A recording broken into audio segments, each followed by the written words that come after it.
back to Easy Botany, Tasty Botany. We have second year of sexual reproduction in flowering plants in the chapter. We have introduction video. We have microsporogenesis. Pollen down step video and the sound is video. That's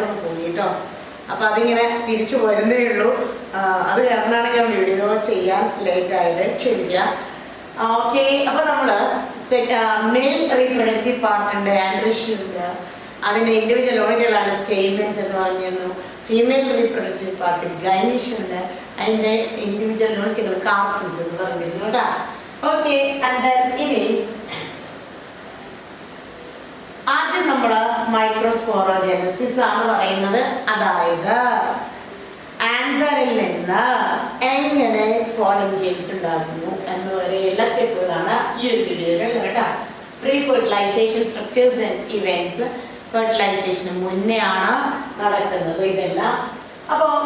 stamen male reproductive unit. Male reproductive unit stamens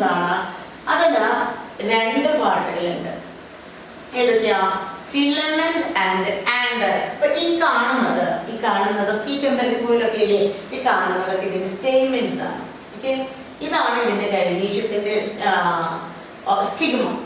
This is stamens. Right? These stamens. This is stamen. One stamen is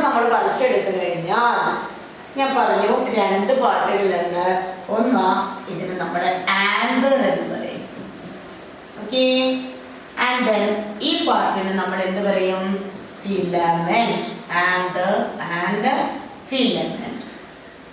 Right? Then this anther structure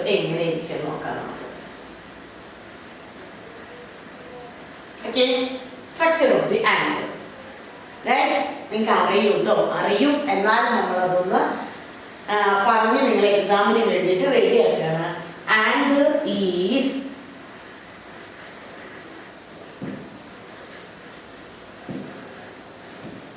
okay. Anther anther bilobed. Anther is bilobed. No, anther bilobed. Dithecus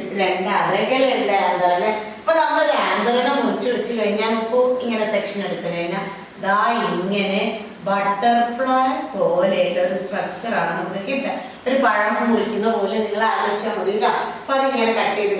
butterfly shape.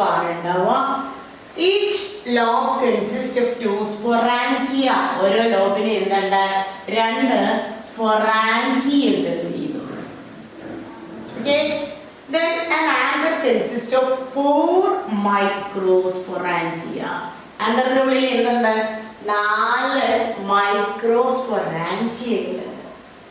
Then later 2 microsporangia of each lobe fuse and form pollen sac. Now this microsporangia lobe fuse pollen sacs and pollen sacs. We anther bilobed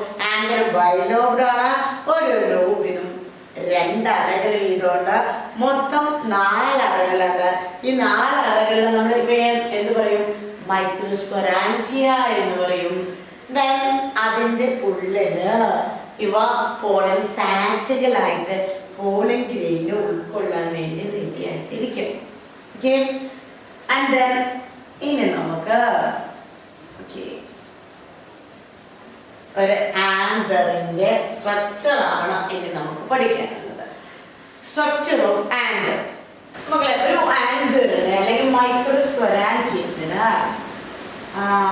It is covered with 4 wall layers. 4 wall layers. These are outer epidermis. Epidermis endothelium.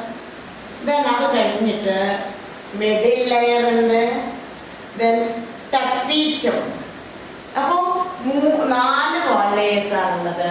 നമുക്കറിയാം ഏറ്റവും പുറത്ത് epidermis കാണും, right. അതിൻ്റെ തൊട്ട് താഴെ എൻഡോത്തീഷ്യം കാണും. Okay, then അതിൻ്റെ തൊട്ട് താഴെ മിഡിൽ ലെയർ കാണും. Epidermis, endothecium, middle layer, then innermost wall layer. Innermost wall layer is tapetum. അപ്പൊ നമുക്ക് 4 വാൾ ലെയേഴ്സ് പിക്ചറോട് വരച്ചു വെച്ചിട്ടുണ്ട്. Right, epidermis, epidermis, then endothelium, middle layer and tapetum. Okay, അപ്പോൾ ഇതിൽ പുറത്ത് കാണുന്ന 3 വാൾ ലെയേഴ്സ് ഏതൊക്കെയാണ്? പുറത്ത് കാണുന്ന 3 wall layers epidermis, endothecium, middle layer. ഈ ഔട്ടർമോസ്റ്റ് ലെയേഴ്സിന്റെ ഫംഗ്ഷൻ എന്ന് പറയുന്നത് മക്കളെ എന്താണ്? ഔട്ടർമോസ്റ്റ് ലെയേഴ്സിന്റെ function protect the pollen and help in the dehiscence of anther. അങ്ങനെ ഒരു ക്വസ്റ്റ്യൻ വന്നു കഴിഞ്ഞാൽ പുറത്ത് കാണുന്ന 3 വാൾ ലെയേഴ്സിന്റെ ഫംഗ്ഷൻ പോളൻ ഗ്രെയിനെ പ്രൊട്ടക്ട് ചെയ്യുക, പ്രൊട്ടക്ഷനും ഡെഹിസൻസ് ആന്തറിന്റെ പൊട്ടൂലെ മെച്ചറായിട്ട് അതിനെ സഹായിക്കുക എന്നുള്ളതാണ് പുറത്ത് കാണുന്ന 3 വാൾ ലെയേഴ്സിന്റെ ഫംഗ്ഷൻ. അപ്പോൾ ഇവിടെ ഇതിൽ ഈ ഒരു ചിത്രം തന്നിട്ട് നിങ്ങൾ ചിലപ്പോൾ ലാബിൽ ഞാൻ ചോദിക്കാം, ഇതെന്താണെന്ന് ചോദിച്ചിട്ടുള്ള ക്വസ്റ്റ്യൻസ് വരാം.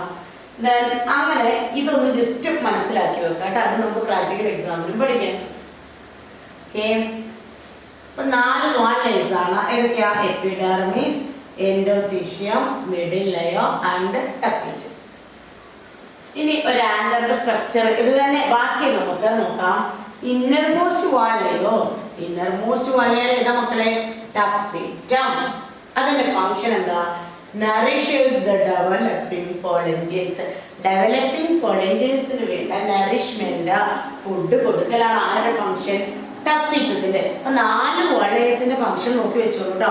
3 വാൾ ലെയേഴ്സിന്റെ പ്രൊട്ടക്ഷനും ഡെഹിസൻസുമാണ്. ഇന്നർമോസ്റ്റ് വാൾ ലെയർ ആയ ടാപ്പിറ്റം നറിഷ്മെന്റ് ആണ് അതിന്റെ ഫംഗ്ഷൻ. അപ്പോ ഇന്നർമോസ്റ്റ് വാൾ ലെയർ ഏതാന്ന് ചോദിച്ചു കഴിഞ്ഞാൽ നിങ്ങൾ എന്താ എഴുതേണ്ട? ടാപ്പിറ്റം എന്നാണ് എഴുതേണ്ടത്. In and sporogenous tissue found in the center of each microsporangia. അപ്പോൾ നമുക്ക് നോക്കാം, ഓരോ മൈക്രോസ്പൊറാഞ്ചിയന്റെ ഉള്ളിലും മക്കളെ, ഓരോ മൈക്രോസ്പൊറാഞ്ചിയന്റെ ഉള്ളിലും എന്ത് കിടക്കുന്നുണ്ട്? സ്പോറോജീനസ് ടിഷ്യൂ ഉണ്ട്. ഇതിന്റെ ഉള്ളിൽ എന്തുണ്ട്? സ്പോറോജീനസ് ടിഷ്യൂ ഉണ്ട്. അപ്പൊ നമ്മൾ ഇതിനെ പറയും, ഇതിന്റെ ഉള്ളിലുള്ള ഈ ടിഷ്യൂവിനെ പറയുന്ന പേരാണ് സ്പോറോജീനസ് ടിഷ്യൂ. Sporogenous tissue. നോക്കൂ, ഇതിനകത്ത് sporogenous tissue found in the centre of each microsporangia. Then sporogenous tissue consists of large number of pollen mother cells. അപ്പൊ എന്താണ് ഈ സ്പോറോജീനസ് ടിഷ്യൂവിൽ നോക്കാം നമുക്ക്. ഈ സ്പോറോജീനസ് ടിഷ്യൂവിൽ നിറയെ സെല്ലുകളുണ്ട്. ഈ സെല്ലുകള് നോക്കൂ, ഇവ പോളൻ ഗ്രെയിൻ ആയി മാറാൻ കഴിവുള്ള സെല്ലുകളാണ്. പോളൻ ഗ്രെയിന് ജന്മം കൊടുക്കുന്ന സെല്ലുകളാണ്. പോളൻ ഗ്രെയിനിന്റെ അമ്മ സെല്ലുകളാണ്. അവയെ നമ്മൾ എന്ത് വിളിക്കും? Pollen mother cell. അപ്പൊ ഇതിൽ കാണുന്ന ഓരോ സെല്ലുകൾ എന്താണ്? പോളൻ മദർ സെൽസ് ആണ്. ഇതൊരു പോളൻ മദർ സെൽ, ഇതൊരു പോളൻ മദർ സെൽ, ഇതൊരു പോളൻ മദർ സെൽ, അങ്ങനെ. അപ്പൊ നമുക്ക് മനസ്സിലാവാം, ആന്തറിന്റെ ഉള്ളില് പോളൻ ഗ്രെയിൻ ആയിട്ട് മാറാനുള്ള സെല്ലുകളുണ്ട്, അല്ലെങ്കിൽ പോളൻ ഗ്രെയിൻ ഉണ്ടാക്കുന്ന സെല്ലുകളുണ്ട്. അവയെ നമ്മള് പോളൻ മദർ സെൽസ് എന്ന് വിളിക്കും. മനസ്സിലായോ? മനസ്സിലായിട്ടുണ്ടാവും. ഓക്കെ, ഇനി ഈ ഒരു പോളൻ മദർ സെല്ലിൽ നിന്ന് പോളൻ ഗ്രെയിൻ ഉണ്ടാകുന്ന പ്രോസസ്സിന് പറയുന്ന പേരാണ് മക്കളെ മൈക്രോസ്പോറോജനസിസ്. അപ്പൊ നമ്മളിപ്പോ പഠിക്കാൻ പോകുന്നത് മൈക്രോസ്പോറോജനസിസ് ആണ്. ഒന്ന് നോക്കൂ, എന്താണ് microsporogenesis? The formation of microspores മൈക്രോസ്പോറിന് പറയുന്ന മറ്റൊരു പേരാണ് പോളൻ ഗ്രെയിൻ കേട്ടാ. മൈക്രോസ്പോർസ് ഓർ പോളൻ ഗ്രെയിൻസ്, തെറ്റിക്കരുത്. Microspores or pollen grains from pollen mother cell. നേരത്തെ നമ്മൾ കണ്ട പോളൻ മദർ സെല്ലിൽ നിന്ന് മൈക്രോസ്പോർസ് അല്ലെങ്കിൽ പോളൻ ഗ്രെയിൻസ് ഉണ്ടാകുന്ന പ്രോസസ്സാണ് മൈക്രോസ്പോറോജനസിസ്. വളരെ സിമ്പിൾ ആണ്.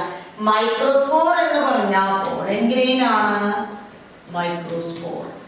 അപ്പൊ മൈക്രോസ്പോർ ഉണ്ടാകുന്ന പ്രോസസ്സാണ് മക്കളെ microsporogenesis. Process of formation of microspores from pollen mother cell is called microsporogenesis.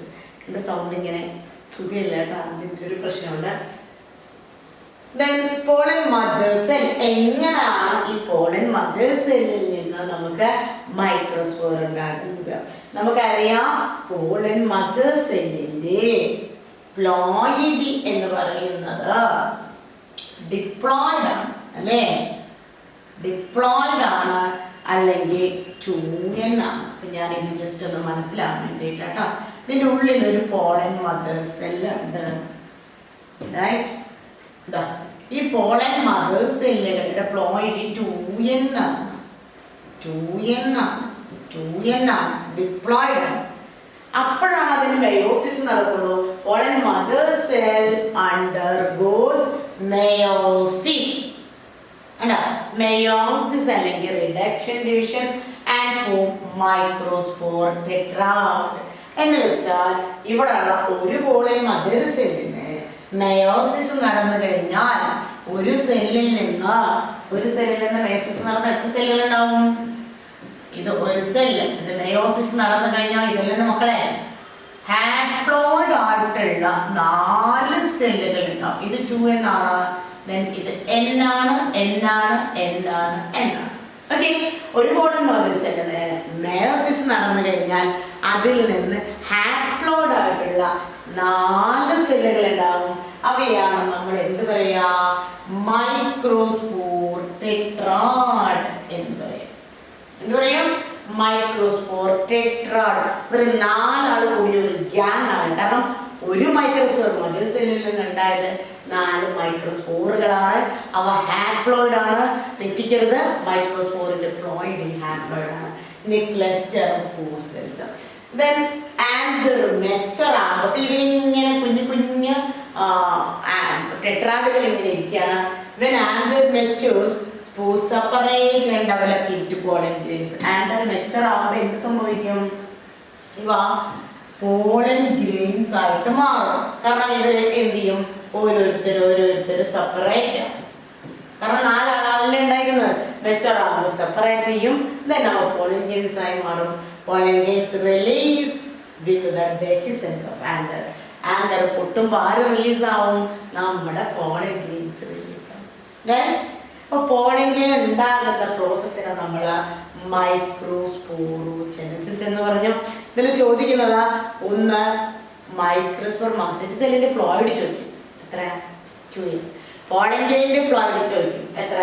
N. ആപ്രാഡ്. ഇവര് നോക്കും 4 ആളായിട്ട് ഇരിക്കുന്നത് നോക്കും മൈക്രോസ്പോർ ടെട്രാഡ്. പോളൻ ഗ്രെയിനിന്റെ സ്ട്രക്ചർ ആണ് കേട്ടോ പഠിക്കാനുള്ളത്. അപ്പൊ നമുക്ക് 4 പോളൻ ഗ്രെയിൻസ് ഉണ്ടായിരുന്ന ടെട്രാഡ് ആയതിൽ നിന്ന് അവരെന്ത് ചെയ്തു? സെപ്പറേറ്റ് ആയത് ഓരോ പോളൻ ഗ്രെയിൻസ് ആയിട്ട് മാറിയിട്ടാ. അപ്പൊ പോളൻ ഗ്രെയിൻസിന് മക്കളെ പോളൻ ഗ്രെയിൻസ് സ്ഫെറിക്കൽ ഷേപ്പാണ്. നോക്കൂ, ഇത്ര ഭംഗി. ഏറ്റവും മൈക്രോസ്കോപ്പിൽ നോക്കിയാൽ ഏറ്റവും മനോഹരമായിട്ട് കാണുന്ന ഒരു സ്ട്രക്ചറാണ് ഈ പോളൻ ഗ്രെയിനിന്റെ സ്ട്രക്ചർ കേട്ടോ. നല്ല ഭംഗിയാണ്. Then pollen grain is spherical in shape. The pollen consists of 2 wall layers. 2 wall layers ഉണ്ട്. ടീച്ചർ ഇവിടെ ജസ്റ്റ് ഒന്ന് വരച്ചു തരാം. പുറമേ ഒരു wall layer ഉണ്ട്, അകമേ മറ്റൊരു wall layer ഉണ്ട്. റൈറ്റ്? ഓക്കെ, ഒരു pollen grainന് 2 wall layers ഉണ്ട്. അതാണ് പറഞ്ഞത്. ഇതിലെ പുറത്ത് കാണുന്ന wall layer നിങ്ങൾക്ക് okay,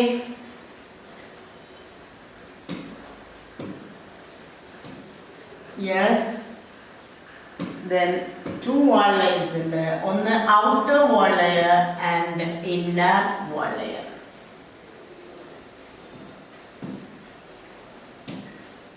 ഞാനിവിടെ ജംപൂർ ആക്കാൻ വേണ്ടിയിട്ട് ഈ ഔട്ടർ വാൾ ലെയറിന് നമ്മൾ പറയുന്ന പേരാണ് എക്സൈൻ, ഇന്നർ വാൾ ലെയർ ആണ് ഇൻഡൈൻ. എക്സൈൻ ആൻഡ് ഇൻഡൈൻ. നോക്കൂ, pollen consists of two wall layers. Outer exine, പുറത്ത് കാണുന്ന എക്സൈൻ ഉണ്ട്. ഇത് ഏറ്റവും ഇമ്പോർട്ടൻ്റ് ആണ്. It is thick and made up of sporopollenin. ഉണ്ടാക്കിയിരിക്കുന്നത് എന്തുകൊണ്ടാണ്? സ്പോറോപോളിനിൻ കൊണ്ടാണ്. ഈ then inner wall layer is indine. It is thin and made up of cellulose and pectin. Inner wall layer cellulose കൊണ്ടും pectin കൊണ്ടാണ് ഉണ്ടാക്കിയത്. കണ്ടോ? രണ്ട് wall layers ഉണ്ട്. ഒന്ന് outer wall layer എക്സൈനും രണ്ട് inner wall layer indine. Okay, അപ്പൊ നോക്കാം നമുക്ക് ഈ എക്സൈൻ ഉണ്ടാക്കിയിരിക്കുന്ന മെറ്റീരിയലിന് ഒരു പ്രത്യേകതയുണ്ട് മക്കളെ. എന്താണ്? Sporopollenin is the most resistant organic material known. ഏറ്റവും റെസിസ്റ്റന്റ് ആയിട്ടുള്ള ഓർഗാനിക് മെറ്റീരിയൽ ആണ് സ്പോറോപോളിൻ. അതുകൊണ്ട് മാത്രം it can withstand high temperature, strong acids, alkali, എന്ത് വന്നാലും ഹൈ ടെമ്പറേച്ചർ ആയാലും സ്ട്രോങ് ആസിഡ് ആയാലും ആൽക്കലി ആയാലും ഒക്കെ തന്നെ പിടിച്ചു നിൽക്കാനുള്ള കഴിവ് ആർക്കുണ്ട്? ഈ സ്പോറോപോളിനുണ്ട്. സ്പോറോപോളിൻ എവിടെ ഇരിക്കുന്നു? പോളൻ ഗ്രെയിൻ എക്സൈൻ ഇരിക്കുന്നു. Because of the presence of sporopollenin, pollen grains are well preserved as fossils. ഒരുപാട് കോടാനുകോടി വർഷങ്ങൾ കഴിഞ്ഞാലും പല പോളൻ ഗ്രെയിനും ഫോസിലുകൾ വെൽ പ്രിസർവ്ഡ് ആയിരിക്കും, കേടുണ്ടാവില്ല. അതിന് കാരണം ആരാ? അത് നമ്മുടെ എക്സൈൻ ഉണ്ടാക്കിയിട്ടിരിക്കുന്ന സ്പോറോപോളിനാണ് കേട്ടോ. നോക്കൂ മക്കളെ, ഒരു മെച്യൂർ പോളൻ ഗ്രെയിൻ, ഒരു മെച്യൂർ പോളൻ ഗ്രെയിന് ടു സെൽസ് ഉണ്ട്. ഏതൊക്കെയാ? ഒന്ന് ഒരു വെജിറ്റേറ്റീവ് സെല്ലും രണ്ടാമത്തത് ജനറേറ്റീവ് സെല്ലും. അപ്പൊ നമ്മളൊരു പോളൻ ഗ്രെയിൻ എടുത്തു കഴിഞ്ഞാൽ അതിൽ രണ്ട് സെല്ലുകളുണ്ട്. Large vegetative cell, okay, small generative cell. Large vegetative സെല്ലാണ് സ്മോൾ ജനറേറ്റീവ് സെല്ല്. ഓക്കെ, അതിൽ നോക്കൂ, ഈ in 60% of species pollen is released in two-celled stage. 40% species shed in three-celled stage, in which generative cell divides mitotically into two male gametes. അപ്പോൾ ഈ അവസാനം എന്താ സംഭവിക്കുകയെന്ന് വെച്ചാൽ ഈ ജനറേറ്റീവ് സെല്ലിന് മൈറ്റോട്ടിക് ഡിവിഷൻ നടന്ന് ഇതിൽ നിന്ന് രണ്ട് മെയിൽ ഗെമിറ്റുകൾ ഉണ്ടാവും. അപ്പൊ ജനറേറ്റീവ് സെല്ലിൽ നിന്ന് രണ്ട് മെയിൽ ഗെമിറ്റുകൾ ഉണ്ടാവും. അപ്പൊ നമുക്കറിയാം സെക്ഷൽ റീപ്രൊഡക്ഷനിൽ രണ്ട് മെയിൽ ഗെമിറ്റുകളാണ് ഇമ്പോർട്ടൻ്റ് ആയിട്ടുള്ളത്. ഏത് സെല്ലിൽ നിന്നാണ് ഉണ്ടാവുന്നത് ചോദിച്ചാൽ നമ്മൾ എന്ത് പറയും? ജനറേറ്റീവ് സെല്ലിൽ നിന്നാണ്. ഇനി നമുക്ക് ഒരു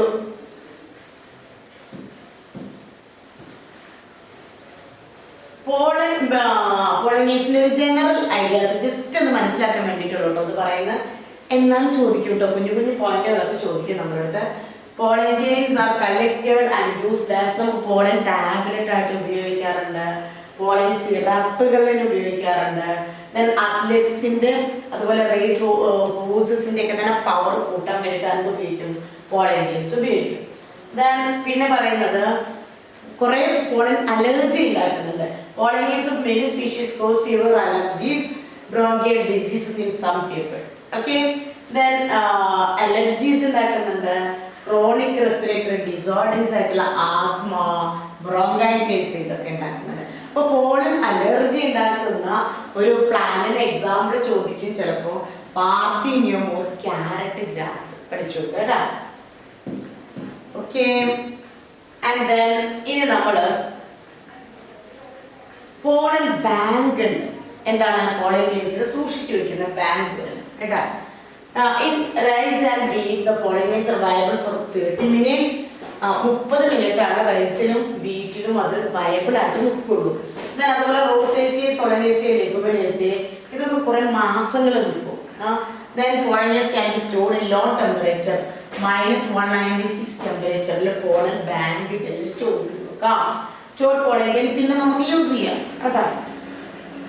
ഓക്കെ, അപ്പൊ ഇത്രയാണ് നമ്മുടെ മൈക്രോസ്പോറോജനസിസ് എന്ന് പറയുന്നത്. മനസ്സിലായിട്ടുണ്ടാവും വിചാരിക്കുന്നു, വിശ്വസിക്കുന്നു. ഒന്ന്, എൻ്റെ സൗണ്ടിന് ചെറിയ പ്രോബ്ലം ഉണ്ട്. രണ്ട്, ഇവിടെ നന്നായിട്ട് മഴ പെയ്യുന്നുണ്ട് കേട്ടോ. ഈ രണ്ടും കൂടിയാണ്. ഓക്കെ, എന്നാലും ഇത് ക്ലാസ് നിങ്ങൾക്ക് മനസ്സിലാക്കി തരണം എന്നുള്ളത് കൊണ്ടാണ് ഇത് വരുന്നത്.